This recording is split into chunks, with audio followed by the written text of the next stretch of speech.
والری توماس یکی از برجسته‌ترین ریاضیدانان و پیشروان علوم کامپیوتر در آمریکاست. او حوالی سالهای 1980 یک تکنیک انتقال تصویر رو اختراع کرده که بعدها در تصویربرداری سه‌بعدی که امروزه در بخش مختلف صنعت از اون استفاده میشه به کار گرفته شد.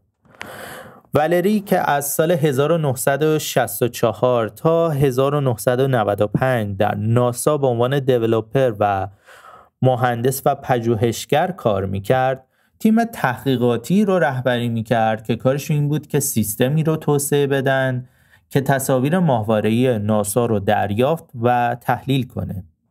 چیزی که الان میخوام بگم ممکنه نگاه شما رو به داستان زندگی والری عوض کنه. او یک زن سیاه‌پوست بود که از جوانی برای رسیدن به این موفقیت‌ها نه تنها جنگید و بارها شکست خورد، بلکه بسیاری از خط قرمزهای زمان خودش رو برای همیشه جابجا کرد. اون یک بار به دانشجوهاش گفته بود تشخیص این که چی میخوای فقط با تلاش کردن، شکست خوردن و تلاش‌های دوباره ممکنه. این که با زندگیت میخوای چی کار کنی فقط با زیر سوال کشیدن همه چیز، عاشق شدن، جنگیدن با کسانی که بهت زور گفته بودند و گذشتن از خط قرمزها ممکن میشه. شما هدفتون از زندگی رو با شاگرد اول شدن و گوش به فرمان بودن و دنبال کردن یک زندگی یک نواخت پیدا نمی کنید. آدم فقط بعد از شکست هاست که میفهمه از زندگیش چی میخواد. با سلام، شهریارم. به اپیزود 6 از پادکست فلای باتل یا مگس در بطری خوش اومدید.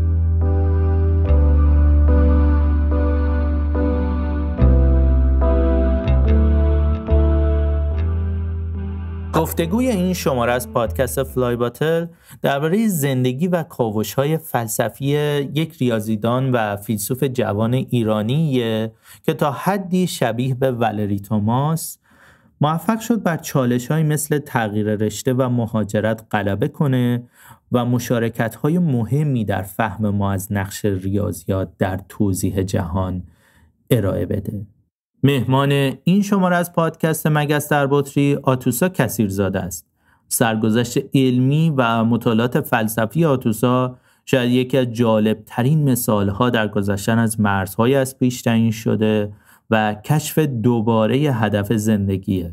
همون چیزی که یک جورهایی مثل والری توماس که از یک کالج دولتی مخصوص سیاه‌پوستان شروع کرده بود، آتوسا هم از تحصیل در دانشکده مهندسی صنایع در پلی‌تکنیک تهران شروع کرد و راهش رو به بالاترین سطح علمی دانشگاه‌های دنیا در رشته تحقیق در عملیات باز کرد. او به مرور به سمت ریاضیات کاربردی کشیده شد و ابتدا در استکهلم در یک مقطع ارشد و سپس در مونتریال دکترای ریاضیات خوند. در ضمن تحصیلات دکتراش به مرور به اهمیت پرسش‌های فلسفی در ریاضیات پی برد. او با پرسیدن پرسش‌های بنیادی اسطوره ریاضیات به عنوان یک علم کاملاً دقیق و ابجکتیو رو کم کم به چالش کشید و به سمت فلسفه ریاضیات متمایل شد. جزئیات پژوهش‌های فلسفی آتوسا درباره نقش‌های مختلف ریاضیات در شناخت ما از جهان رو میتونید در گفتگوش با سروش معروضی، دانشجوی دکترای تاریخ و فلسفه علم دانشگاه تورنتو بشنوید. پس از مرور کوتاه زندگی و مطالعات فلسفی مهمانمون سروش و آتوسا درباره نگاه‌های رایج در شناخت ما از ریاضیات و نقش مدل‌های ریاضیاتی در سایر علوم طبیعی صحبت می‌کنند. سپس آتوسا ضمن ارائه نگاه جدید خودش به این پرسش درباره این دغدغه معرفت شناسانه صحبت می‌کنه که چرا گاهی ما بیش از یک مدل علمی برای فهم علمی یک مسئله نیاز داریم و معنای این تکثیر مدل‌ها چیه؟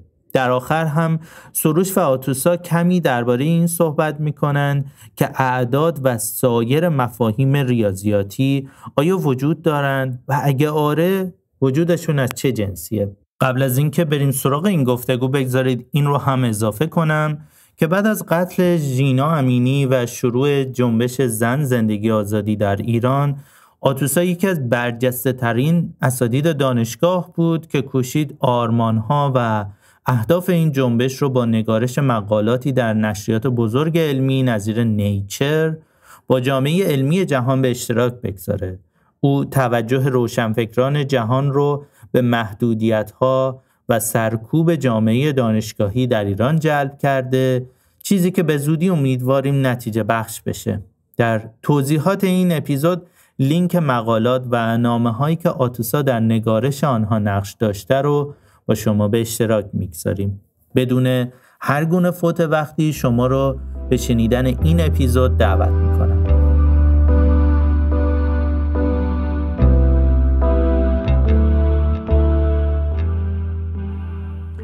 سلام، من سروش هستم، دانشجوی فلسفه علم در تورنتو کانادا. مهمون امروز من یکی از دوستای خیلی خوب منه، آتوسا کثیرزاده. بعضیا هستن که هر چقدر باهاشون صحبت میکنی ازشون خسته نمیشی. بدون شک آتوسا یکی از اوناست. هر بار که باهاش صحبت میکنم یا یک چیزی از افکارش یاد میگیرم یا از شخصیت و منش و رفتارش. آتوسا اولین دکترای خودش رو در رشته ریاضی گرفته. در سال 2015 از دانشگاه پلی‌تکنیک مونترال. بعد از اون مسیرش رو تغییر داده و دکترای دومش رو در رشته تاریخ و فلسفه علم از دانشگاه تورنتو گرفته. برای دوره پست دکترا به دانشگاه ملی استرالیا میره یا استرالیان نشنال یونیورسیتی. مدتی در لندن در گوگل دیپ مایند مشغول به پژوهش میشه و در حال حاضر استادیار فلسفه در دانشگاه ادینبرگ اسکاتلند.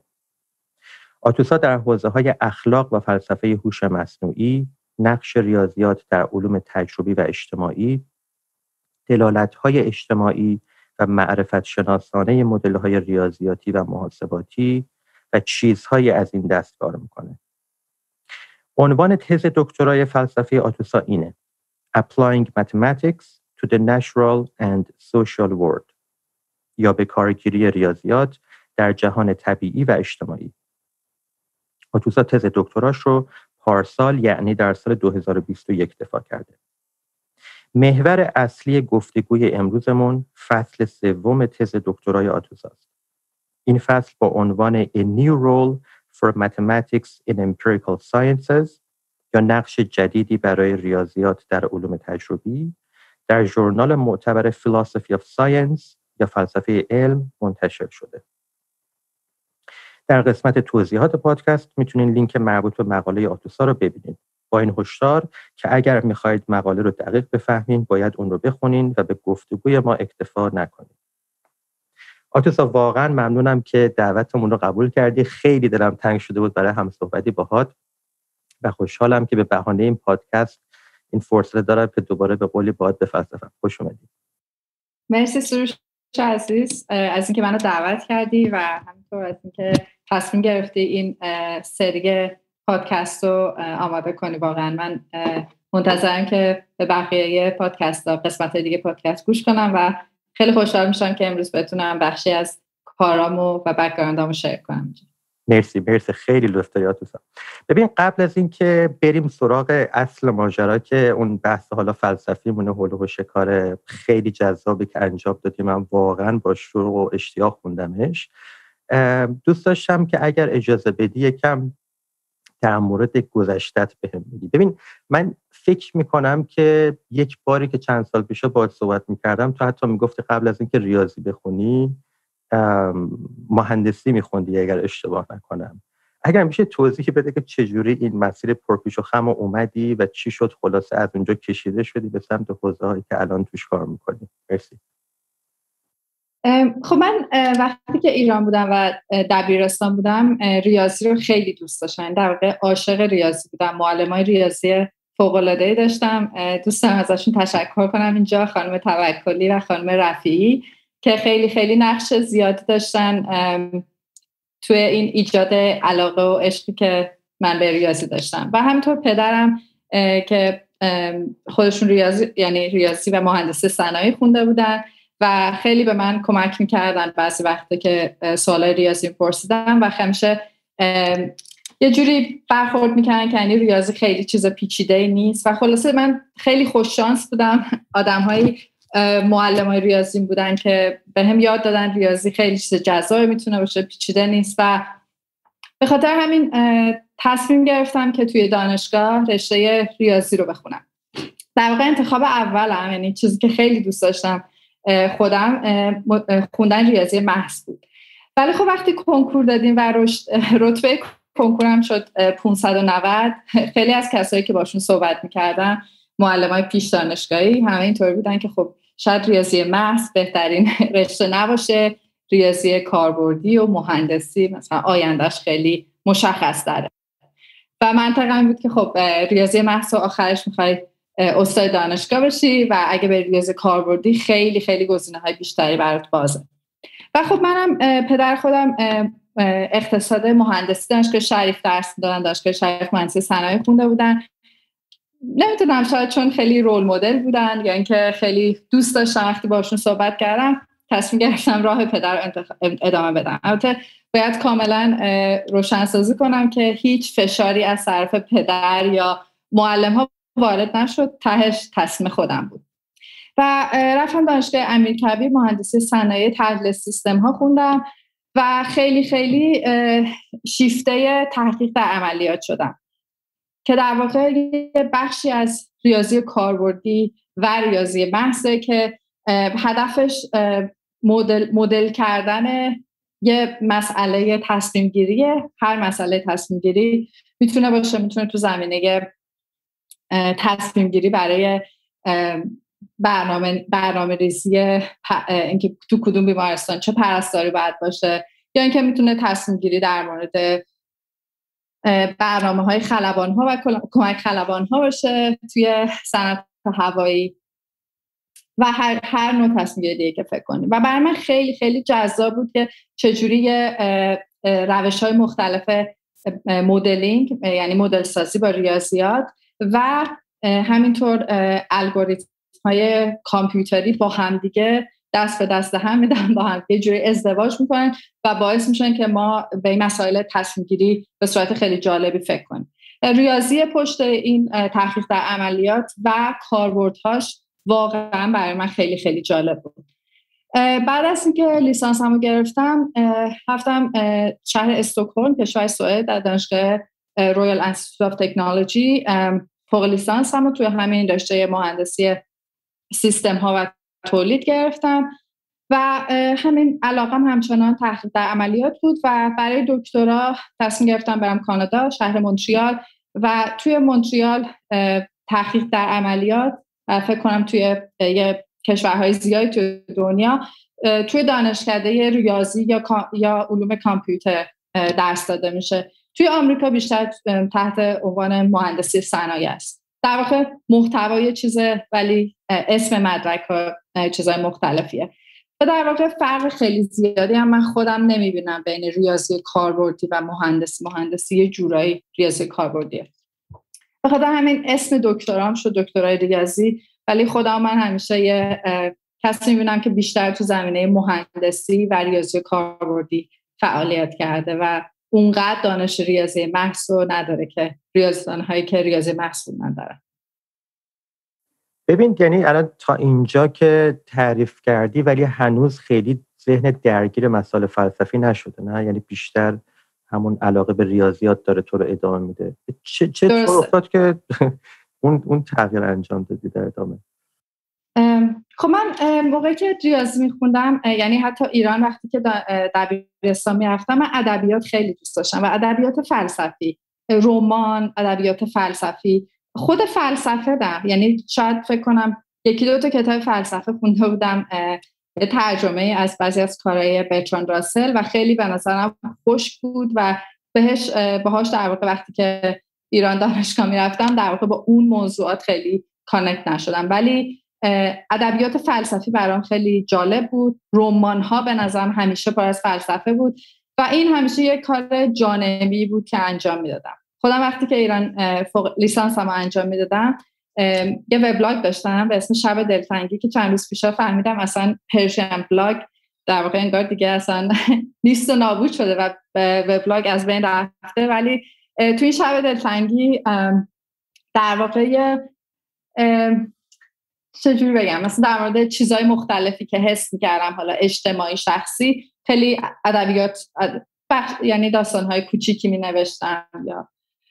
و برای من همیشه ادبیات یه چیز خیلی جالبی بود در کنار کارهای ریاضی.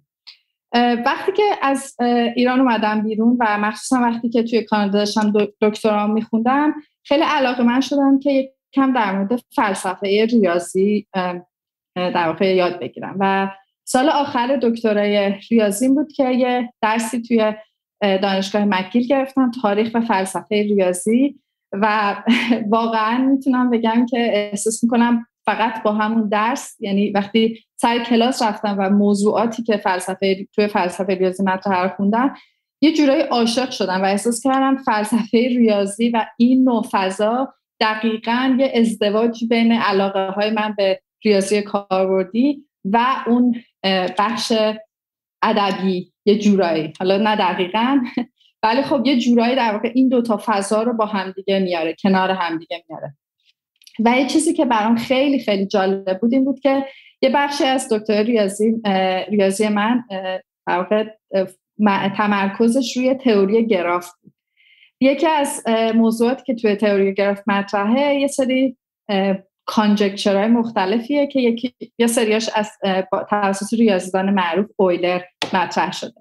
و یکی از مطالبی که من توی فلسفه ریاضی خوندم یه کتابی بود به اسم Proofs و Refutations که نویسندش لاکاتوشه، یه فیلسوف خیلی جالب ریاضی که توی لندن استاد بوده. و توی این کتاب لاکاتوش میاد در واقع یکی از این کانجکچرهای اویلر رو مطرح میکنه و چجوری در واقع ما میایم استدلال انجام میدیم که این کانجکچر درسته یا غلطه. این میاد در قالب یه مکالمه بین معلم و شاگردان توی کلاس مطرح میکنه و در واقع هدفش از نوشتن این مکالمه بسیار بسیار جالب این بوده که بیاد بگه در واقع کشفیات توی ریاضی، حتی توی ریاضیات محض، خیلی بدون حضور آدما نیست. در واقع اونطور نیستش که ما بیایم بگیم یه بخشی از ریاضی پیدا شده، حالا یه آدم دیگه میاد یه چیز بهش اضافه میکنه و به صورت خطی ریاضی داره گسترش پیدا میکنه و اینطوری کشفیات تو ریاضیات انجام میشه. در واقع میخواست بگه که نه، خیلی عوامل دیگه داینامیکی، خیلی حضور آدم‌ها، اتفاقای اجتماعی که میفته تاثیر داره در تاثیر روی مدلی که ما به استدلال ریاضی حتی فکر میکنیم، که در واقع فکر میکنیم واقعا خالی از حضور آدم. مثلا ریاضیات چیزیه که حضور آدم کاملا ازش خالیه، مشخصه، ابجکتیوه. ولی خب اولین بار بود که حداقل برای من به عنوان یه کسی که داشت دکترا ریاضی میگرفت مطرح شد که اصلا اینطور نیست. و یه جورایی خیلی تصوراتی خودم در مورد ریاضی داشتم، نمیخوام بگم شکست، ولی خیلی تغییر کرد و برای همین خیلی خیلی علاقه‌مند شدم که بیشتر در مورد این موضوع یاد بگیرم. خب وقتی شروع کردم بیشتر خوندن دیدم آدم‌های بسیار زیادی بودن توی دنیا که کل زندگیشون رو گذاشتن و روی این موضوعات در واقع کار کردن و سوال کلی این بود که ارتباط بین ریاضی، انسان و جهان و تجربیاتی که ما داریم چیه. و من فکر کردم خب این سوال انقدر سوال جالبیه که میتونم، یعنی انقدر علاقه من شدم به این سوال که حس کردم شاید میتونم بقیه زندگیمو بذارم و روی این موضوع تحقیقات کنم. و این باعث شد که من فکر کنم به این که برم دکترای دوم انجام بدم. نه لزوما به خاطر اینکه دکترای اول خیلی خوش گذشت، ولی به خاطر اینکه خب فکر میکنم اون تحصیلات لازم رو نداشتم برای اینکه بخوام شروع کنم و در مورد فلسفه ریاضی و علم بنویسم. و خب بسیار بسیار خوششانس بودم که فرصت اینو داشتم که توی دانشگاه تورنتو در کنار خیلی از استادای بسیار بسیار عزیز فلسفه یاد بگیرم و دیگه پارسال همونطور که گفتی فلسفه رو دفاع کردم و الان در روی این موضوعات، ارتباط ریاضیات و جهان و بشر، سوال خیلی خیلی کلی کار میکنم. چقدر جالب بود این داستانی که گفتی آتوسا. وقتی داشتی میگفتی که از همون دوره کارشناسی درگیر انگاری مدل سازی تصمیم گیری و اینا شدی، یک دفعه ذهنم رفت سمت فصل آخر تز دکترات که در واقع همون تم به نوعی داره دنبال میشه. حالا امیدوارم فرصت دیگه هم باشه یه موقع راجع به کارهای دیگه هم بتونیم صحبت کنیم، چون میدونم طیف خیلی وسیعی رو توی کار ریسرچ و پژوهش در واقع داری پوشش میدی و میتونه خیلی جذاب باشه. یک سوالی که حالا یک سوال دیگه هم بپرسم قبل از که وارد چیز بشیم، تو یعنی بعد از این که دیگه وارد فلسفه شدی، من تصورم اینه که بالاخره کسی که میخواد فیلسوف ریاضی باشه باید ریاضیات رو بدونه تا یه حد زیادی، یعنی بدونه چی به چیه، و کسی که میخواد فیلسوف فیزیک باشه هم باید فیزیک رو تا یه حد زیادی بدونه. یک اپیزود هم قبلا هم بهت گفتم با شاهین کاوه ضبط کردم چند وقت پیش و شاهین هم واقعا آدم جذابیه مثل تو و اونم خب تا در حد سطح دکترا در واقع با واحدهای درسی فیزیک و اینها خودش رو در واقع آشنا کرده بود که بتونه یک کار جدی توی اون حوزه انجام بده در فلسفه فیزیک. اما می‌خوام بعد از این که تو دیگه از ریاضی اومدی بیرون و رفتی سمت فلسفه، یعنی کاری که به صورت مشخص دیگه فقط ریاضیاتی باشه دیگه انجام ندادی یا نمیدی، یعنی دیگه اون رفته کاملا به حاشیه؟ من خیلی از کارهای فلسفی که انجام میدم یه جورایی یعنی در واقع خروجی تحقیقاتی که انجام میدم معمولا در اثر همکاری با یه سری کسایی که حالا یا ریاضیدانن، یعنی در واقع ریاضی کاربردی انجام دادن یا مهندسن یا کامپیوتر ساینتیستن شکل میگیره. خودم واقعیتشو بگم از موقعی که شروع کردم فلسفه دیگه کار خیلی جدی ریاضی انجام ندادم. فکر کنم دلیل اصلیش این بود که یاد گرفتن فلسفه، نوشتن فلسفه به زبان انگلیسی خودش انقدر چالش‌های زیادی داشت و انقدر چیز بعد یاد می‌گرفتم که در واقع تمرکزم روی اون گذاشتم. و خیلی از موضوعاتی هم که مثلا خیلی از موضوعات فلسفی که روش کار میکنم خیلی اونقدر لزومی نداره که حالا درگیر یه حداقل موضوعاتی که الان دارم روش کار میکنم یه ریاضیات خیلی خیلی پیچیده‌ای بشه. سوالات حتما یه سطحی از ریاضی رو لازم داره و مثلا من کارام توی چند سال گذشته جدیدن و کارهای الانم بیشتر روی فلسفه ریاضی کاربردی ولی با تمرکز خاص روی هوش مصنوعی بوده و هوش مصنوعی خیلیش در واقع روی همین تحقیق عملیات در واقع ساخته شده به اضافه یه عالم ریاضیات اضافه بر اونا رو خب همیشه سعی کنم یاد بگیرم، سعی کنم خودم رو آپ تو دیت نگه دارم، ولی نه مقاله خاصی چاپ نکردم که مثلا متمرکز باشه روی ریاضی از سال 2016 به بعد. مرسی آتوسا، خیلی ازت ممنون.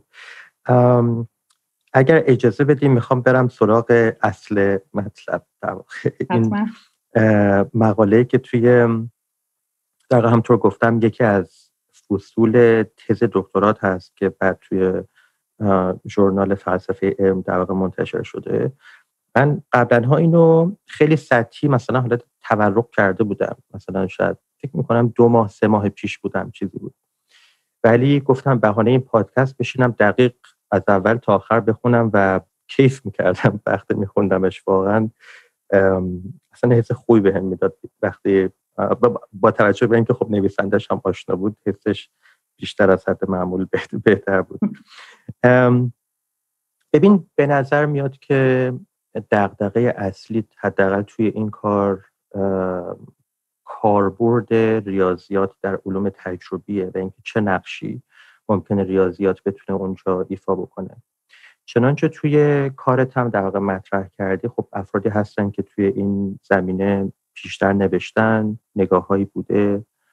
2 تا نگاه رو فکر کنم به صورت خاص‌تر مطرح می‌کنی که یکیشون در واقع قائل به اینه که در علوم تجربی ریاضیات به ما کمک می‌کنه که بتونیم اون پدیده تجربی رو بازنمایی بکنیم به یک شکلی. حالا اون خودش میتونه انواعی داشته باشه. و اون یکی دیگه اینه که میگه که ریاضیات با طرح کردن یک سری محدودیت‌ها به ما این اجازه رو میده که بتونیم یک پدیده در واقع تجربی رو توضیح بدیم. و بعد تو میگی که این دوتا همه نقشایی که ریاضی در علوم تجربی دارن نیستن و در واقع استدلال اصلی و مهم و جذاب در مقاله به نظر اینه که ما باید یک نقش سومی برای ریاضی قائل باشیم. اگر میشه لطف کن بگو که این دوتا نقش چی ان، یکم دقیق تر بتونی توضیح بدی و بعدش هم این که خب این نقش سومی که تو میخوای ازش صحبت بکنی در واقع چی هست که این دوتا اون رو پوشش نمیدن. مرسی. مرسی سروشون. من اول میخوام عذرخواهی کنم از همه کسایی که این پادکست رو میشنون، چون من در واقع من توی ایران بزرگ شدم و فکر کنم فارسیم خیلی خوبه، ولی وقتی که شروع کردم فلسفه یاد بگیرم توی کانادا بودم و از اون موقع هم در واقع مقالاتی که خوندم، کتابایی که خوندم اکثرش کتابای انگلیسی زبان بوده. باید فارسیمو بسیار خوب کنم در این زمینه فلسفه. به خاطر همین پیش عذرخواهی میکنم اگه کلمات انگلیسی استفاده میکنم که معادلای خوب فارسی براش هست، به خاطر کوتاهی منه و امیدوارم که در واقع این پادکست یه بهانه‌ای باشه که در واقع منو فشار بده به سمت اینکه سعی کنم ترجمه های بیشتر فارسی رو بخونم و بتونم روون‌تر صحبت کنم. خب این یه عذرخواهی کلی بود. ولی خب در مورد این مقاله، خب این سوال، این در واقع این سوال کلی که رابطه بین ریاضیات و جهان تجربی چیه یا جهان اجتماعی چیه، خیلی سوالیه که از هزارها سال پیش فیلسوفا در موردش نوشتن. دیدهای خیلی خیلی متفاوتی در موردش بوده. توی هر قرنی، توی هر دوره‌ای یه نوع در واقع برخورد، یه نوع برخورد خاصی با این سوال بوده.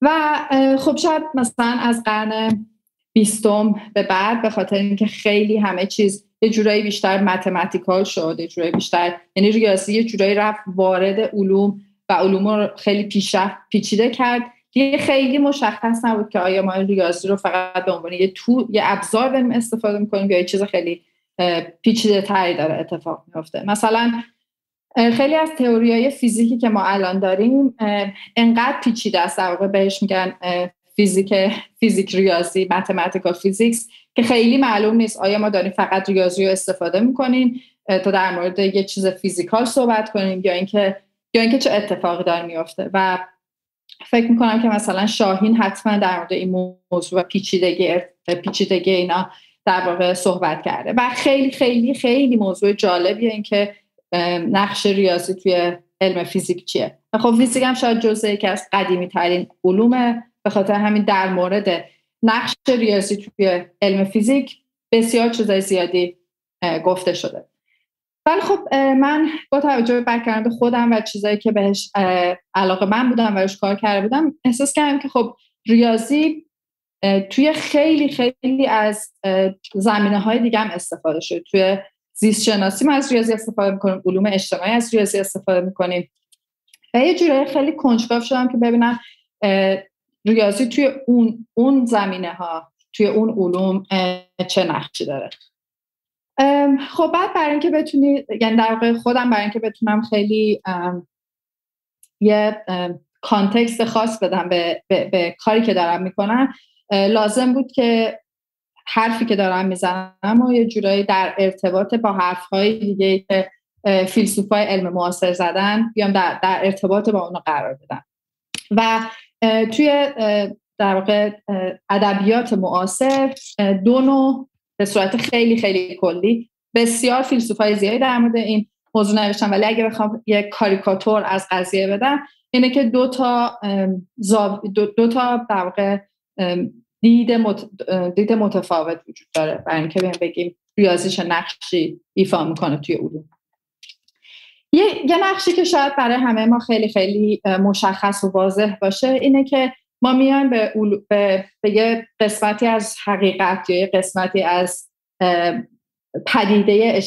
پدیده طبیعی نگاه میکنیم، یه سری ساختارهای خاص فیزیکی توش میبینیم و بعد میایم از ریاضی استفاده میکنیم. این ریاضی در واقع میاد میاد بیان میکنه اون ساختارها رو چطوری میتونیم به صورت ریاضی مطرح کنیم.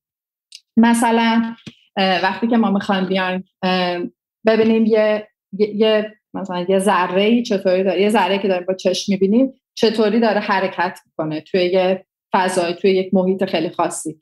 خیلی وقتا میتونیم یه سری معادلات دیفرانسیل بیایم استفاده کنیم و این معادلات دیفرانسیل مثلا متغیرایی که تو معادله دیفرانسیل میبینیم بگیم که مثلا این متغیر این چیزو تو عالم فیزیکی در واقع داره نشون میده و اون روابطی که معادله داره به ما نشون میده میتونه کلاً بیاد به ما به صورت ریاضی بگه که چه اتفاقی داره میفته. ولی در واقع هدف اینه که ما یه بیان ریاضی داریم، یه بیان فیزیکی داریم. این بیان فیزیکی به صورت خیلی ریاضی‌وار نیست و بعد میگیم که خب این بیان ریاضی اسمشو بذاریم مدل ریاضی، میاد به ما میگه که چجوری چیزها توی دنیای واقعی داره اتفاق میفته، چه ارتباطی بینش برقراره. توی بحث فلسفه علم به این میگن representational role، نقش representational ریاضی. و در واقع نقش representational اینطوری کار میکنه که یه چیزی مثل یه نقشه، بخش ریاضی مثل یه نقشه ارتباط پیدا میکنه با بخش فیزیکی قضیه. بعد یه سری از فیلسوفا اومدن گفتن که خب در واقع درسته ولی داستان یکم پیچیده تره. بعضی وقتا ما یه مدل ریاضی داریم، مدل ریاضی مرتبط میشه به مدل فیزیکی، به ساختار فیزیکی یه چیزی و بعدش ما از این مدل میتونیم یه سری از این مدل ریاضی با توجه به اطلاعاتی که از ریاضی محض داریم میتونیم یه سری مدل‌های دیگه بیایم استنتاج کنیم و بعد یه مدل ریاضی جدیدی به دست بیاریم و این مدل ریاضی جدید بیاد یه جورایی تفسیر بشه در ارتباط با دنیای فیزیکی، دنیای تجربی. خب این یه در واقع یه دید فلسفی در مورد نقش‌های متماتیکس توی دنیای تجربیه. یه سری کتاب در موردش نوشته شده، یه سری مقالات زیادی در موردش چاپ شده و این یه در واقع اکانت خیلی کلیه که خیلی قبولش دارن. بعضی از ببخشید میخواستم برای اینکه یکم بهتر متوجه بشیم اون نگاه دومی که در واقع توضیح دادی، اون نگاه اول که گفتی مثل نقشه خوانیه در واقع انگار نقش ریاضیات که در مقاله هم تحت عنوان مپینگ اکانت فکر میکنم از پینکاک یا افراد دیگه در واقع اشاره کردی که همونطور که خیلی خوب توضیح دادی انگار اون مدل ریاضیاتی فیزیکی که داریم داره یه چیزی از جهان واقع رو بازنمایی میکنه. اون حالت دوم رو میتونی با ذکر یک مثالی چیزی کم دقیق‌تر بکنی؟ یه مثالی هم آورده بودی مثلا از یه فردی که میخواد چند تا سیب رو مثلا تقسیم بکنه بین مثلا 3 تا بچه و نمیتونه و شاید اون بهمون کمک کنه یکم بهتر بفهمیم که اون دومیه چیه. خب مدل دوم مدلیه که ریاضی در واقع نقش توضیحی داره، یعنی که ما مثلا میایم یه اطلاعاتی ریاضی رو استفاده میکنیم برای اینکه یه چیزی رو توضیح بدیم، نه اینکه فقط مپینگ انجام بدیم، ولی میخوایم یه چیزی رو توضیح بدیم در مورد یه اتفاق تجربی. مثلا فرض کنیم که من 3 تا سنگ توی دستم دارم و من 23 تا سنگ توی دستم دارم و 3 نفر اینجا هستن و من میخوام این 23 تا سنگ رو نمیتونم تقسیمشون کنم، همین 23 تا سنگی که هست میخوام تقسیم کنم بدون اینکه هیچ سنگی اضافه بیاد به صورت مساوی بین 3 نفر. به نفر اول 7 تا سنگ میدم، به نفر دوم 7 تا سنگ میدم، به نفر سوم 7 تا سنگ میدم، 2 تا سنگ اضافه میاد. به سوالی که مطرح میشه، خب اولا که من نتونستم این 23 تا سنگ رو به صورت مساوی تقسیم کنم بین 3 نفر. سوالی که مطرح میشه اینه که چرا من نتونستم این کار بکنم. وقتی چرا سوال با چرا میپرسیم یعنی در واقع دنباله توضیح میگردیم.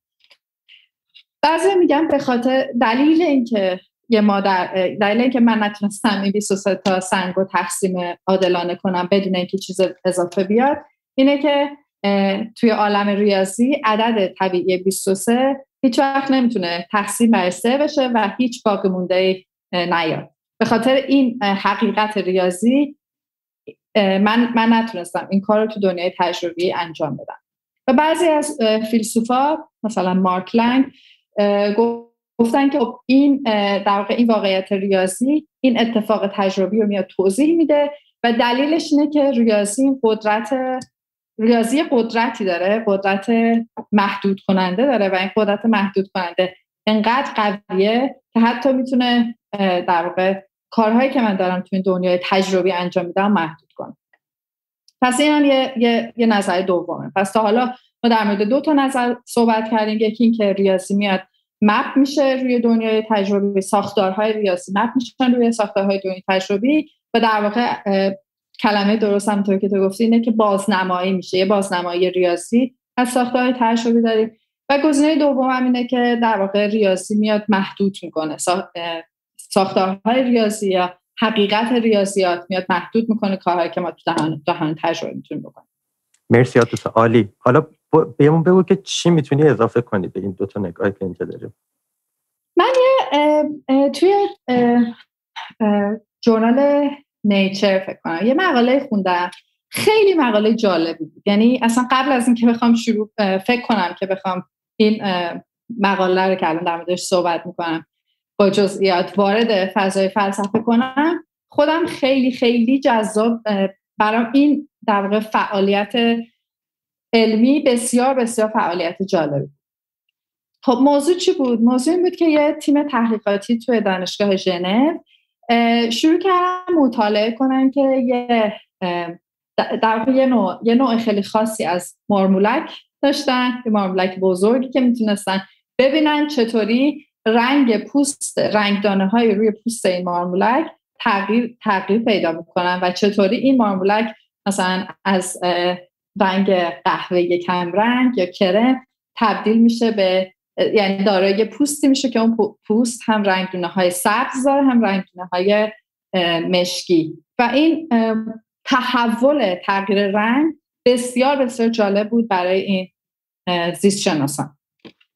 خب حالا این تغییر رنگ و در واقع شکل‌گیری رنگ‌های مختلف روی پوست حیوانات چیز جدیدی نیست. از سال 1950 خیلی از زیست شناسا دارن سعی میکنن این موضوع رو مطالعه کنن و خیلی هاشون میان از ریاضی استفاده میکنن و به ویژه میان از یه مجموعه معادلات دیفرانسیلی که اولین بار توسط آلن تورینگ مطرح شد و بعد خیلی از ریاضیدان واسه که علوم زیست شناسی در واقع پیشرفت کردن و در مورد سلول ها فهمیدیم و اینها در واقع این مدل دیفرانسیل میاد یکم بهتر و دقیق‌تر میشه ولی ایده از تورینگ میاد و در واقع برای 60 سال 70 سال فیزیکدان ها می اومدن از این مدل تورینگ استفاده میکنن. مدل تورینگ دقیقاً اون کار مپینگ رو انجام میده، بازنمایی دنیای واقعی. یعنی در واقع میاد میگه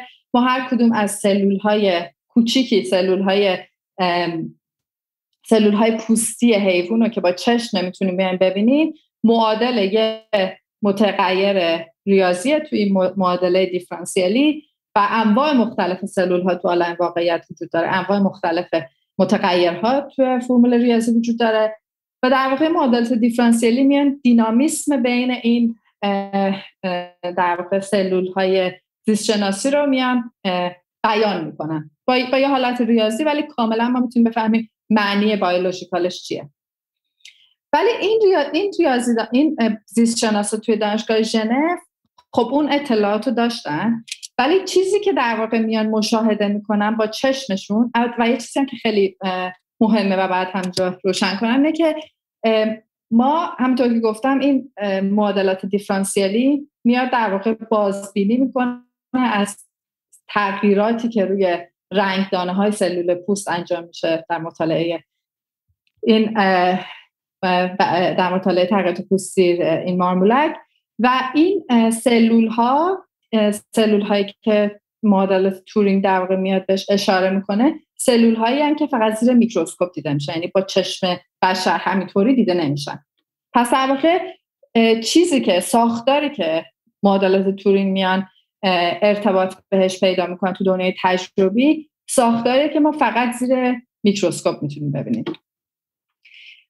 خب بعد این زیست شناسا توی ژنو، ولی چیزی که میان مشاهده میکنن اینه که اینا میبینن یک مدل دیگه ریاضی که بهش میگن اتوماتا، مدل اتوماتا، یه مدل کامپیوتیشنال بسیار بسیار ساده است. برای فهمیدنش ما لازمه بدونیم که در واقع یه سری سلول‌های جدای از هم داریم و یه سری قوانین داریم که بر مبنای همسایه‌های هر سلول چطوری رنگ سلول میتونه تغییر کنه. این مدل خیلی کلی سلولار اتوماتا است. این سلول ها، کلمه سلول رو دوباره دارم استفاده میکنم، ولی این سلول ها یه بخشایی از پوست هستن که با چشم بشر دیده میشن. یعنی من اگه الان به این مارمولک نگاه کنم میتونم این سلول هایی که سلولار اتوماتا بهش اشاره میکنه رو ببینم. سلول های کوچیک میکروسکوپی پوست رو نمیتونم ببینم. پس ما دو نوع سلول داریم، دو تا سطح مختلف توضیحاتی داریم.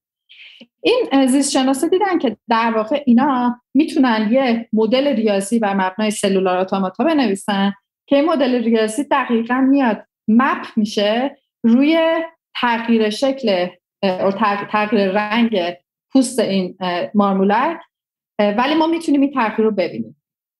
در واقع اتفاقی که افتاد دیدن که ما دو نوع مدل مختلف داریم. یکی از مدل‌ها میاد اشاره میکنه به سلول‌های میکروسکوپی پوستی که با چشم نمیتونیم ببینیم. یه مدل دیگه اشاره میکنه به سلول‌های بزرگتری که ما میتونیم با چشم ببینیم. هر دو تا مدل دارن میان به ما میگن چجوری رنگ پوست این حیوان داره تغییر میکنه، ولی ما نمیدونیم این دو تا مدل چجوری به هم دیگه ارتباط پیدا میکنن و میتونیم مدل تورینگ رو بیایم در واقع یه تفسیر بیولوژیکال بدیم. مثلا میتونیم بیایم بگیم که به خاطر اینکه این سلول پوستی این رنگدانه رو تولید میکنه، تحریک میکنه اون یکی سلول پوستی رو، و میتونیم در واقع بیایم یه معنی یه معنای بیولوژیکال براش پیدا کنیم. ولی برای سلولار اتوماتا نمیتونستن هیچ معنای خاص تفسیر بیولوژیکال پیدا کنن.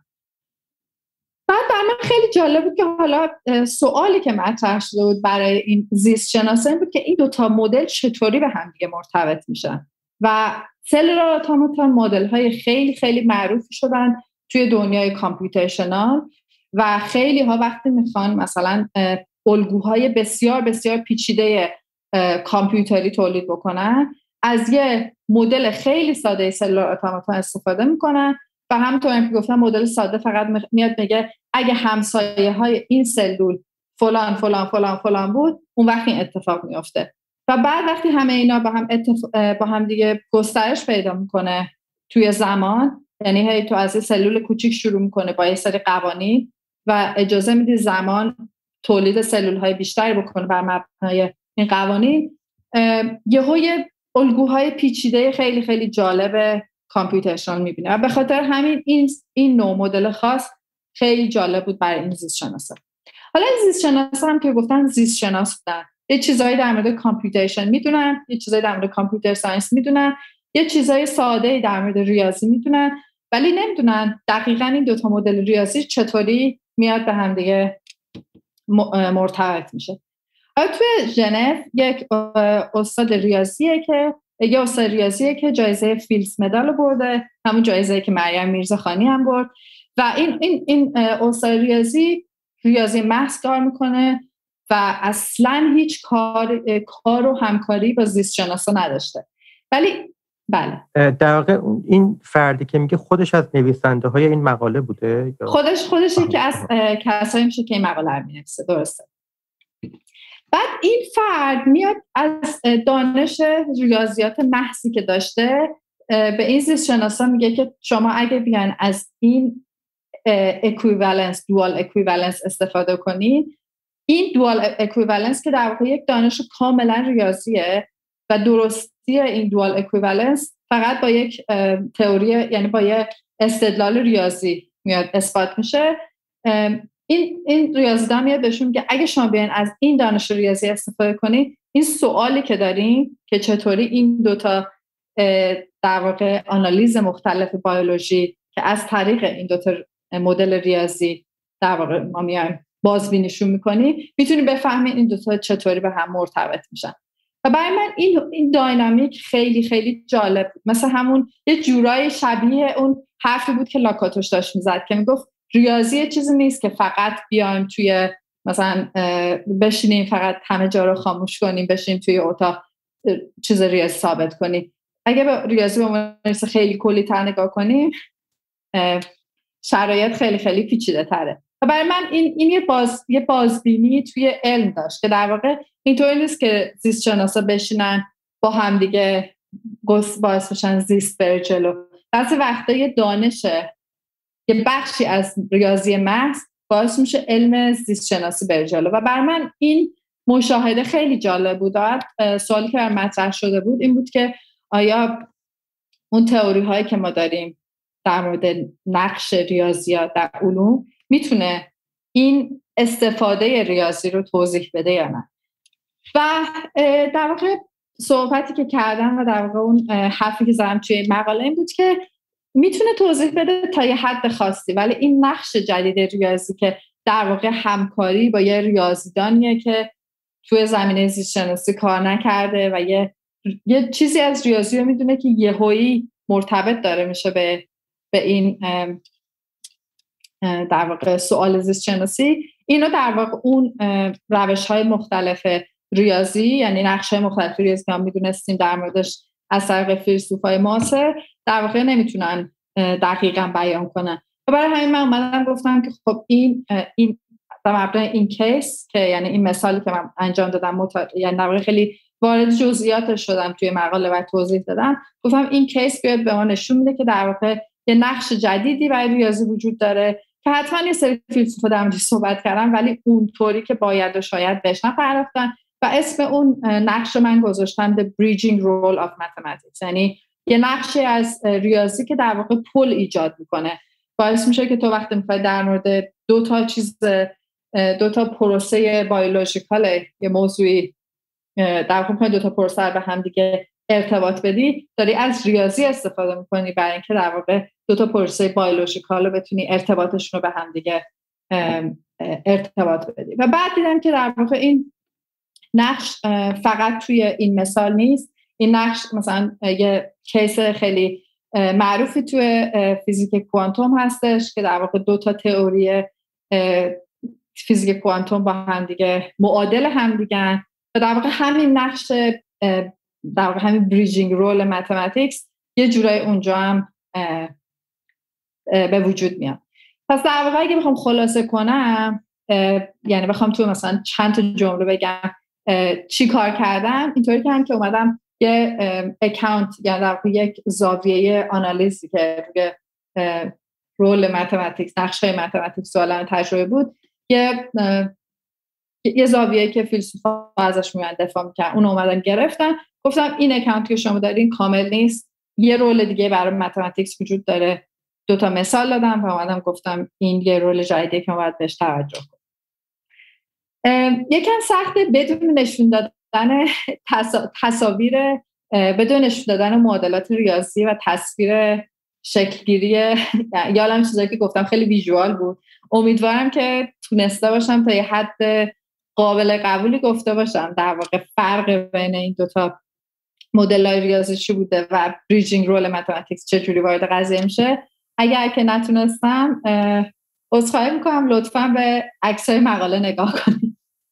نه، به نظر من اتفاقا توضیحات خیلی خوب بود و منم اتفاقا میخواستم اینو بهت بگم. آخه کلا کار سختیه وقتی یک استدلالی بخشش چیزای تکنیکاله در واقع نشون دادن اوناست و به خصوص که اون تصویری هم که در واقع تو مقالت گذاشتی از سطح پوست اون مارمبلک، یادم رفت اسم مارمبلک چیه، اونم خیلی کمک میکنه که خب آدم دقیقاً بفهمه که داری راجع به چی صحبت میکنی. ولی خب هر کسی مایل باشه میتونه قطعاً به اون نگاه بکنه و اون تصاویر مدلات رو بتونه از مقالات بررسی کنه تا دقیق‌تر بفهمه داستان از چه قراره. ببین آتوسا، من یکی دو تا سوال دیگه برام ایجاد شده، حالا مطرح میکنم تو ببین خودت اصلا سالای بیجایی هست یا نه.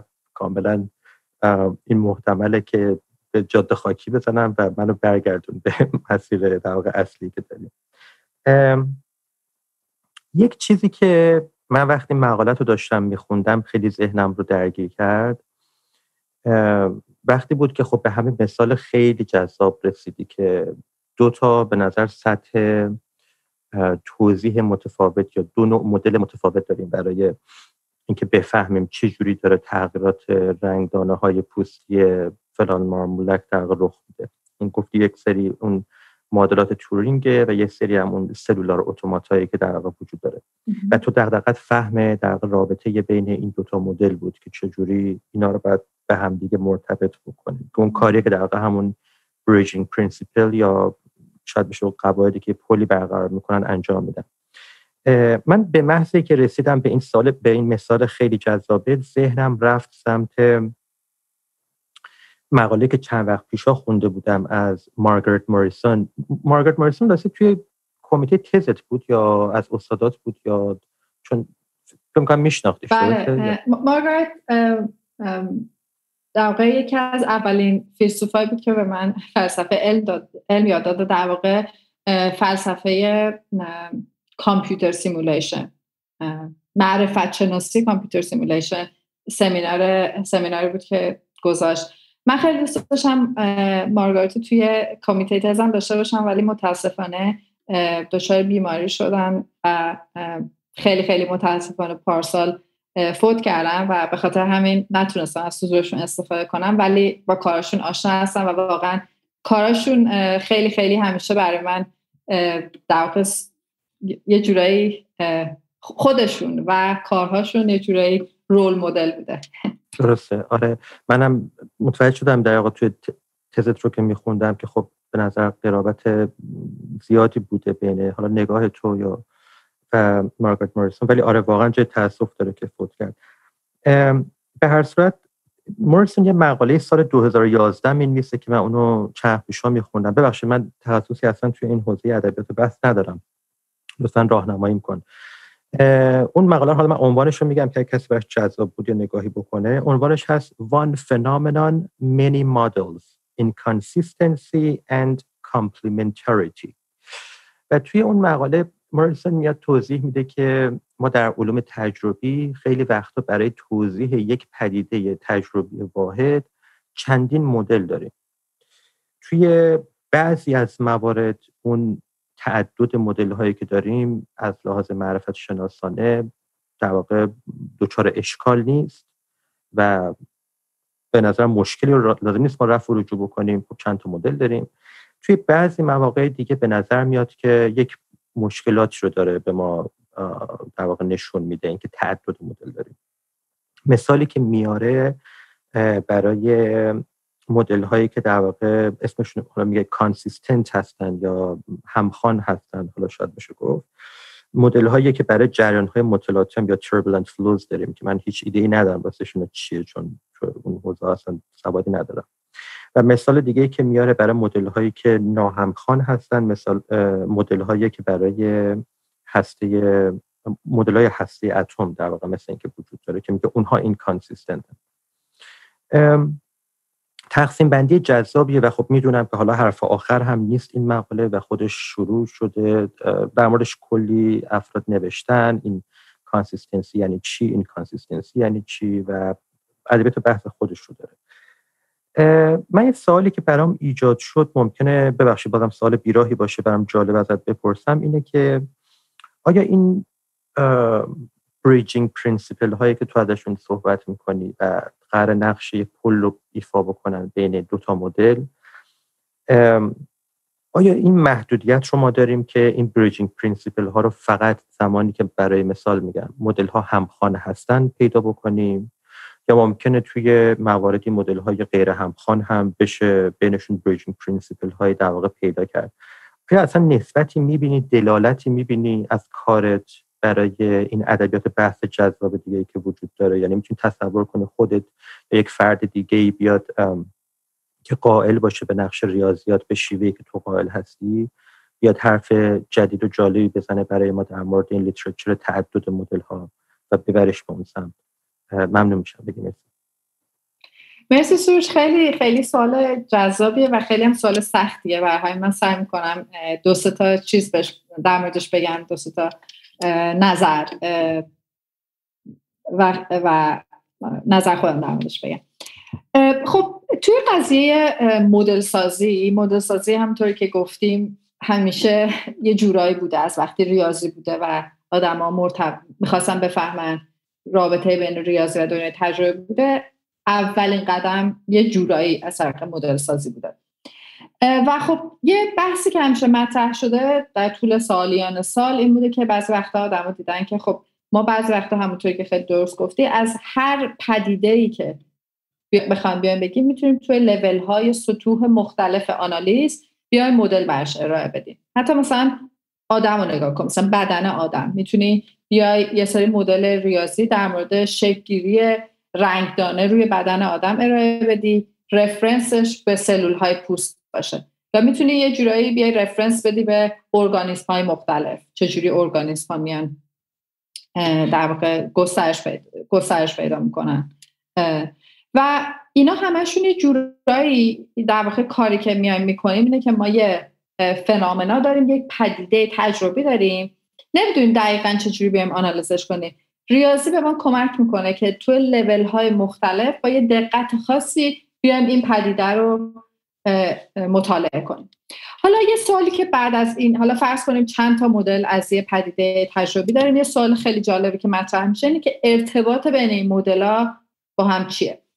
بعد فیلسوفای مختلف جوابای مختلفی دادن. بعضی گفتن که ما نباید اصلا دنبال ارتباط خاصی بیایم بگردیم. در واقع ما اینجا چیزی که داریم یه تکثر مدلیه، ما یه عالمه مدل مختلف داریم، لزوما مدل‌ها به هم ارتباط خاصی نداره. این فقط این قضیه در واقع این تکثر مدل‌های مختلف به ما نشون میده که یه مدل خیلی خاص نیست، دنبال یه چیز خیلی خاص نباید برین، زاویه‌های دید مختلف وجود داره، همشون جذابه، همشون فایده‌های خودشو داره. مثلا توی همون برگردیم به مثال مثلا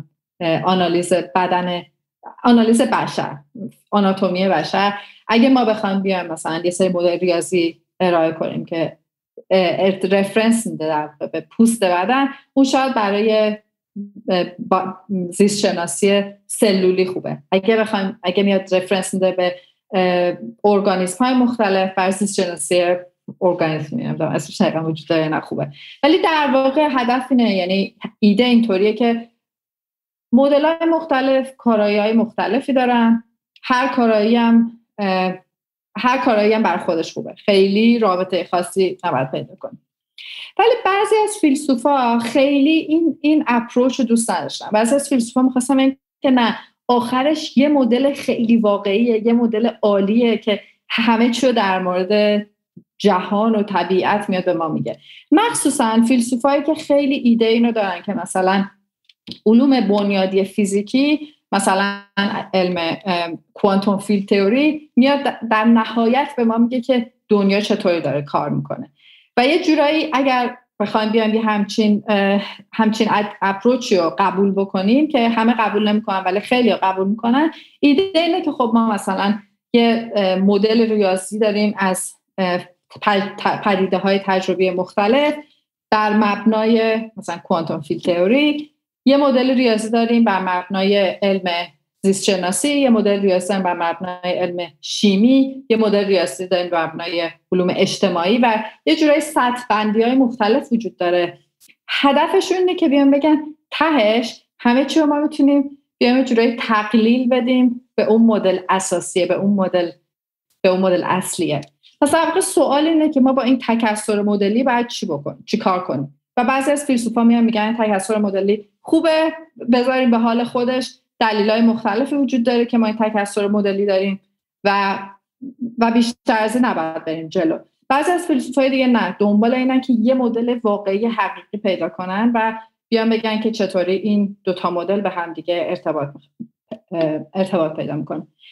کاری که من کردم یه جورایی بین این دوتا بوده. من خواستم بگم که ما نمیتونیم همه چیو تقلیل بدیم به هم دیگه. وقتی مثلا از این قواعد پلی استفاده کردیم، مثلا اومدن قواعد پلی رو مطرح کردم توی این مقاله، مثلا میگن که این مدل‌ها به هم ارتباط دارن، ولی اینطوری نیستش که یکی از مدل‌ها میتونه کاملا بیاد ریدیوس بکنه به اون یکی مدل. دوتا مدل‌ها خوبن ولی یه ارتباطی هم بینشون وجود داره. این ارتباطه شاید از طریق ریاضی بشه قابل توضیح باشه، ولی این طوری نیستش که بگیم فقط یا باید تکثر مدلی رو قبول کنیم بدون اینکه بیایم ارتباط بین مدل‌های مختلف رو بررسی کنیم، یا اینکه فقط دنبال این باشیم که یه مدل خاص، یه مدل بنیادی بیاد همه چی رو توضیح بده.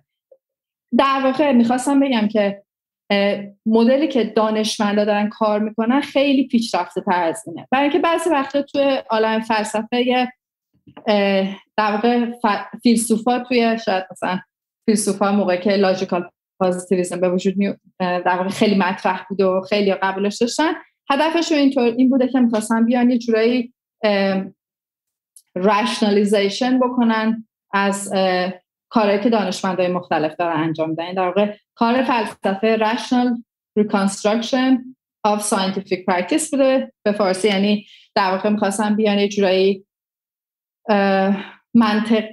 منطقی دوباره بازسازی منطقی فعالیت‌های دانشمندا باشه. من خودم خیلی مخالف این اپروچم، به خاطر اینکه احساس میکنم این از نظر ذهنی فعالیت ذهنی جالبیه، ولی اگه بخوام روی این مسیر بریم از کارهایی که دانشمندا دارن در واقع میکنن خیلی فاصله میگیره. پس اگه ما واقعا میخوایم یه جور فیلسوفای علم باشیم که در واقع تعهد داشته باشیم، کارهایی که داریم میگیم، حرفایی که داریم میزنیم مرتبطه با کارهایی که دانشمندان انجام میدن، یه جورایی باید خیلی نزدیکتر کارهایی که اونها دارن انجام میدن رو ببینیم و بعد بیایم تئوریای فلسفی که در مورد نقش‌های ریاضی داریم توی دنیای تجربی رو در مبنای اونها مثلا تغییر بدیم یا سوالای جدیدی مطرح کنیم. یادم رفت سوال اصلی و خیلی جذابی که پرسیدی در مورد این کانسیستنت ماتماتیکس خیلی خیلی سوال جالبیه. من بهش یعنی فکر نمی‌کنم جواب خیلی خیلی خاصی داشته باشم که بدم، به خاطر اینکه روش دقیقاً کار نکردم، یعنی حرفی که دارم میزنم خیلی کلیه، ولی دلیل خاصی نمیبینم تو این مرحله که بگم خب این قواعدی که من مطرح کردم توی این مقاله، قواعدی که در واقع میان پل میزنن بین مدل‌های مختلف، لزوما باید بین دو تا مدل باشن که با هم کانسیستنتن، یا بین دو تا مدل این کانسیستنت یا یکی کانسیستنت یکی این کانسیستنت. در واقع فکر می‌کنم که یه جورایی آخر مقاله‌ام گفتم که من 2 تا مثال اومدم ارائه کردم توی مقاله، ولی این نقش خیلی جالبیه، باید بیشتر بهش توجه کنیم ببینیم واقعا چه فعالیتی داره انجام میده توی علوم تجربی که از ریاضی استفاده میکنم. توضیحاتت فوق‌العاده بود آتوسا، مرسی. من آخه دقیقاً به این وقت مقالت رو خوندم احساس کردم که یک ایده نیستش که جو همین مقاله بشه خلاصش کرد تموم شده دونستش، یک پروژه عظیم میتونه از این ایده فوق‌العاده‌ای که داری بیاد بیرون. یعنی آدم دلالتاشو بکشه بیاره ببینه توی این ادبیات بحث اون ادبیات بحث، شاید یه پیپر خودش بتونه اصلا فقط تاپیکش در واقع این باشه که انواع و اقسام بریجینگ پرینسیپل هایی که داریم چی هن. مثلا تو مقاله آخرش اشاره میکنی که به نظر 2 نوع مثلا این قواعد پلی رو تو مثلا توی مثال ها مطرح کردی. داشتم فکر می‌کردم مثلا ممکنه واقعا یک نفر بیاد حالا اونو خودش اصلا موضوع مقاله بعدی بکنه. یعنی این تو نقطه شروع رو گذاشتی و آدم بتونه این دقیق‌تر بفهمه انواعش چیه و دلالتش تو ادبیات بحث دیگه چیه. ولی توضیحات واقعا روشنگر بود به نظر من که بهمون کمک میکنه بهتر بفهمیم. یک سوال دیگه هم دوست داشتم ازت بپرسم و آگاه هم به این قضیه که این سال قبلی که پرسیدم و این سوالی که الان میپرسم دغدغه تو در این مقاله نیست، ولی برام خیلی جذابه هی بدونم که از چه ابعاد دیگه‌ای میشه این پروژه تو رو ادامه داد و در واقع به جلو رفت. توی مقاله که من میخوندم به نظرم اومد که عامدانه حواست هست به این که بحثت رو نکشونی به یک سری در واقع مباحث متافیزیکال در مورد ریاضی که در واقع نسبت ریاضیات با حقیقت رو بخوای اصلا بحث بکنی. سراغ هستی شناسی ریاضی و چیزهای از این دست در واقع نمی رفتی، چون اصلا کار در واقع مقاله اون نبود و چیز دیگه ای بود. و من میتونم تصور کنم که افرادی با علقه‌ای که به در واقع نگاه‌های مختلفی از فلسفه ریاضی دارن همه جذب بشن به این پروژه و استدلال اصلی تو در این مقاله.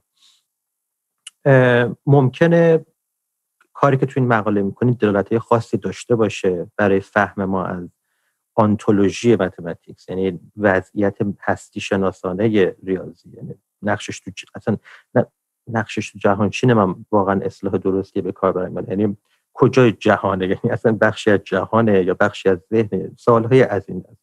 ممکن هم هست نداشته باشه، ولی به صورت کلی برام خیلی جالب بود که نگاهت رو راجع به وضعیت هستی شناسانه ریاضی هم برامون بگی. اگر فکر می‌کنی ممکنه ارتباطی داشته باشه با این پروژه بگو، اگر یه چیز مستقله بازم برام جالب بگی، چون برام جالب بود که اصلا گفتی که جوری که در واقع جذب شدی به مباحث فلسفه ریاضی با کتاب لاکاتوش بود، در واقع با اون proofs and refutations توی اون قضیه که توی نظریه گراف در واقع مطرح میکنه.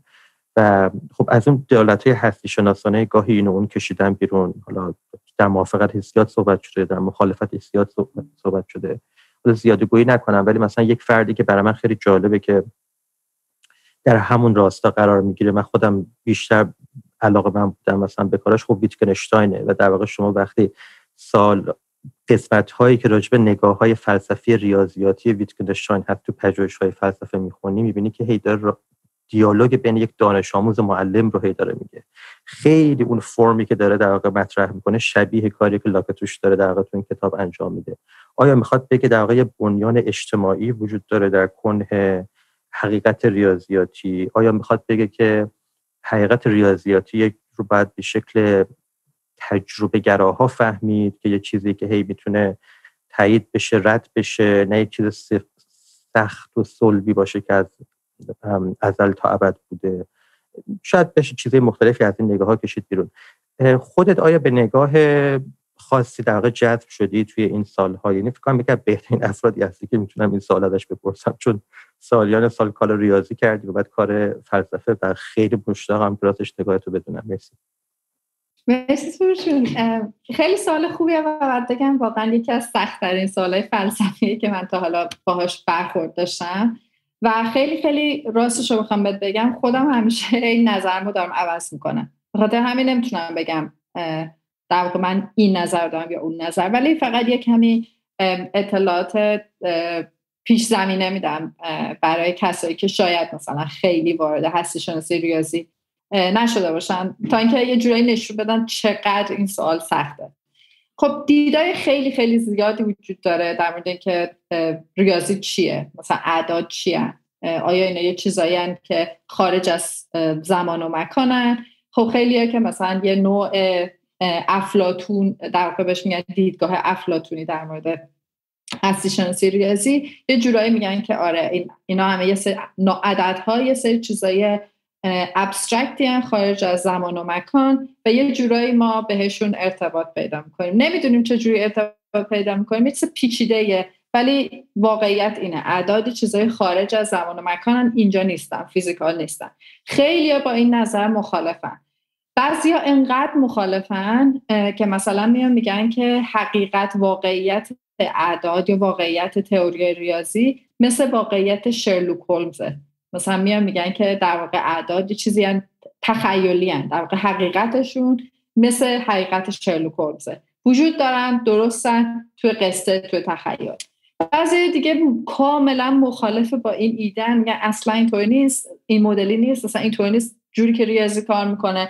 و میگن که خب ریاضی در واقع توی دنیای طبیعی وجود داره. مثلا ارسطو یه کسی بود که به عنوان یکی از اولین کسایی که اومد سعی کرد یه دید طبیعی در مورد اعداد و ریاضی بیان کنه و اینم خیلی دید جذابیه ولی خیلی دید پیچیده‌ایه، برای اینکه مثلا ما میتونیم بیایم بگیم باشه عدد 1، عدد 2، عدد 3 اینا یه اعدادی هستن که اینجا هستن، ولی بعد مثلا وقتی در مورد خواص اعداد اول صحبت میکنین یا ریاضیات خیلی خیلی پیچیده چند دایمنشنال، مثلا توی تئوری اعداد یا تئوری گراف یا هر چیز دیگه کامپیوتیشن استفاده میکنیم، میبینیم که خیلی پیچیده است که بگیم چجوری این اعداد، این تئوری های پیچیده، این در واقع استدلال های بسیار پیچیده ریاضی اینجا هست و چون براش توضیح خاص نداریم یه جورایی این در واقع دیدگاه هم به نظر خیلی ضعیف میاد.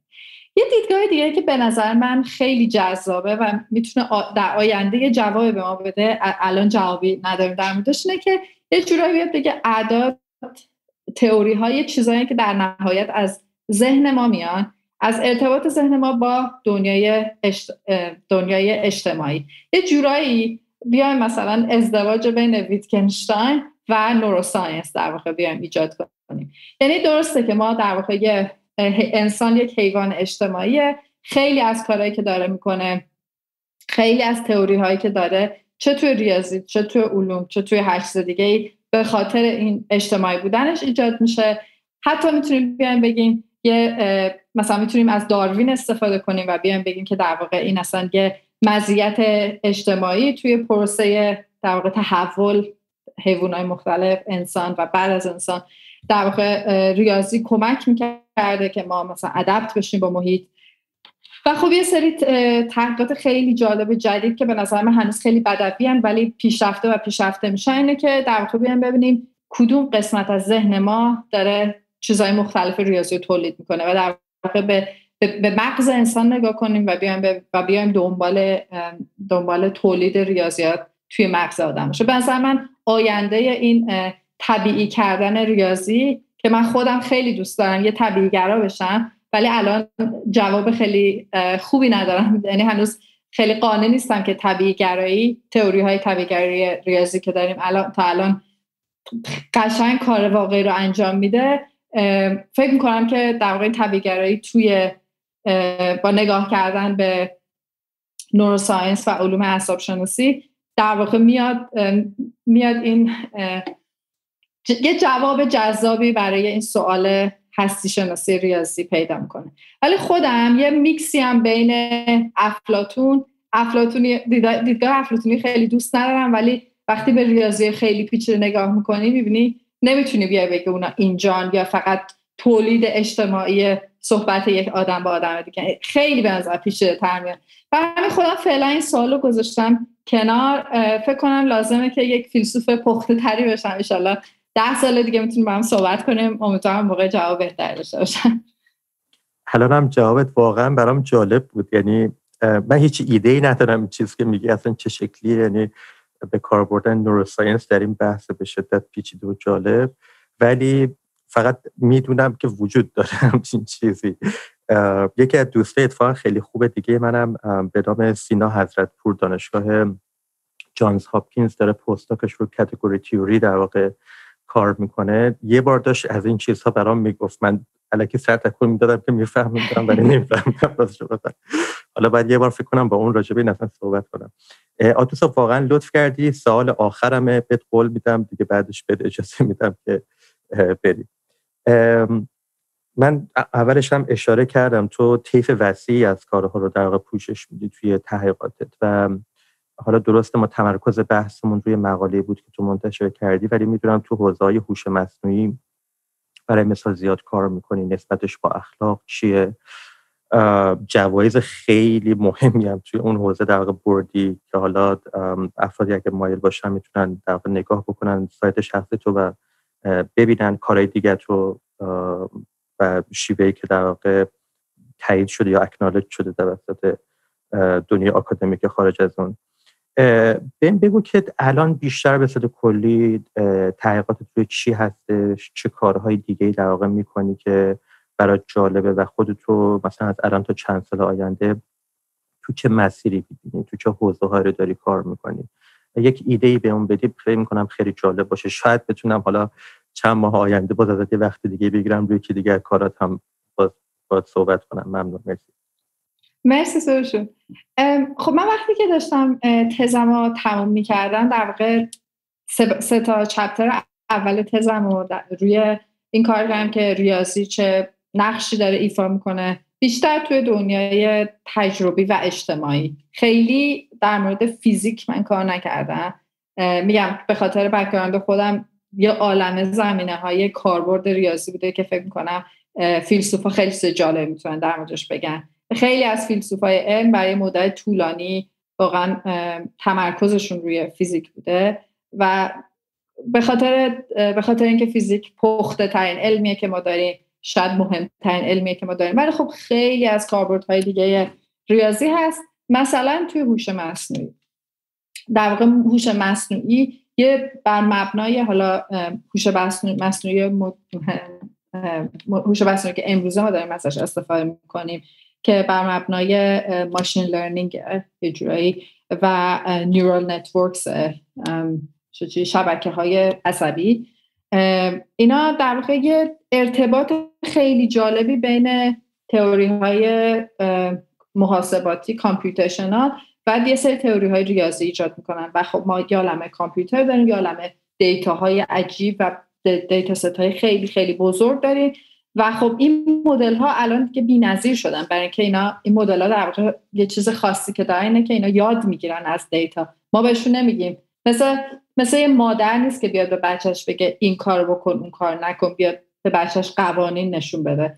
بچه خودش بیرون یاد میگیره، یه سری چیزایی یاد میگیره و یه سری الگوریتمایی داریم که در واقع اینطوری دارن به صورت خیلی خیلی عجیب باعث پیشرفت‌های توی علم میشن. مثلا توی زیست شناسی ساختاری یه سری الگوریتمای عجیبی توی 1-2 سال گذشته شناخته شده و در واقع این الگوریتم‌ها درسته که ما بهشون میگیم الگوریتم و کامپیوتیشنال، ولی بیسشون ریاضیه و من خیلی علاقم، یکی از علاقه هام به این صورت رفته که ببینم ما دقیقاً چجوری داریم ریاضی رو استفاده میکنیم توی این الگوریتم‌ها برای اینکه کارهای مختلفی تو دنیا انجام بدیم. حالا یه استفاده این الگوریتم‌ها استفادهش توی علمه، مثلا همونطور که گفتم توی مثلا زیست شناسی ساختاری، بیایم ببینیم ساختار پروتئین ها مختلف چیه. ولی خب یه استفاده های بسیار بسیار عجیب این الگوریتم ها داره توی مثلا حقوق کیفری توی آمریکا، برای اینکه ما بخوایم بیایم تعیین کنیم آیا یه طرف باید از زندان آزاد بشه یا زندان آزاد نشه، یا اینکه مثلا وقتی که شما میایید توی یه سری از بانک ها درخواست کارت کردیت میکنی، یه الگوریتمه که میاد درخواست شما رو قبول میکنه یا قبول نمیکنه و در واقع اتفاقی داره میفته. چیزی که من روش خیلی برام چیز جذابیه اینه که یه سری سوالای اخلاقی جالبی مطرح میشه. آیا الگوریتم باید این کارو بکنه؟ اگه باید این کارو بکنه چجوری باید این کارو بکنه؟ چرا الگوریتم باید این کارو بکنه؟ و یه جورایی ریشه این سوالا برمیگرده به همون استفاده ریاضی تو دنیای تجربی. چرا ما داریم ریاضی رو استفاده میکنیم که یه سری تصمیمات اینطوری بیاد بگیره؟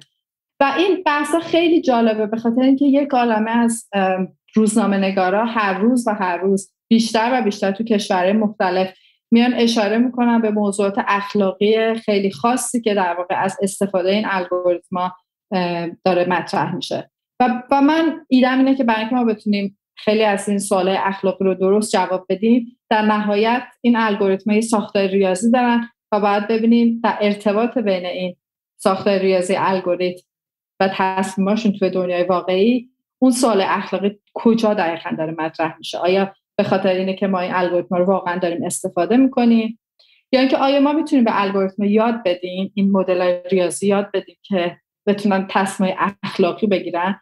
و همین خودش یک عالمه سوالای جالبی رو مطرح میکنه در ارتباط با استفاده کاربردی ریاضی، اصول اخلاقی و دنیای تجربی، ولی خب به صورت ویژه من تمرکزم روی دنیای اجتماعی و این به نظرم یه در واقع مسیر جدید تحقیقاتیه که من دارم میرم. سوالا یه جورایی از سوالا خیلی متفاوته، بعضی از سوالا واقعا سوالای فلسفه علمه. سوال اینه که چجوری این الگوریتم‌های ریاضی دارن استفاده میشن توی دنیای تجربی و اجتماعی، ارتباط بین این مدل‌های ریاضی و پدیده‌های اجتماعی چیه؟ آیا پدیده‌های اجتماعی توسط مدل‌های ریاضی تولید میشن یا پدیده‌های اجتماعی بیرون از مدل ریاضی داره دوباره ساختار روشون شناسایی می‌کنه؟ این سوالا خیلی سوالای جالبی هستن و فیلسوفای علم کمتر بهشون توجه کردن در مقایسه با توجه به اینکه ریاضی چطوری به تئوری فیزیک مرتبط میشه. و من به نظرم اونجا خیلی خیلی فضا وجود داره که یه سری چیزای جالبی بشه گفت.